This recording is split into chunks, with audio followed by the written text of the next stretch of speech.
और सर आपको चार्ट्स पे क्या पसंद है? एक से स्टॉक देख रहा हूँ जो करेक्शन हुए अच्छे खासे और गुड क्वालिटी स्टॉक या बड़े सपोर्ट्स लेवल के आसपास अवेलेबल है।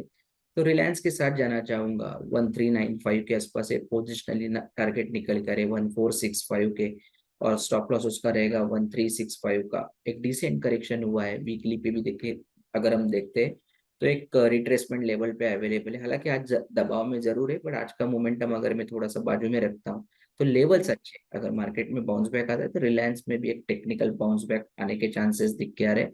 दूसरा मैं एचडीएफसी लाइफ के साथ जाना चाहूंगा। ये भी पोजिशनल पॉइंट ऑफ व्यू से ही देख रहा हूँ, 732 के आसपास है। पोजिशनली टारगेट निकल कर 780 के, और स्टॉप लॉस उसका रहेगा 715 का।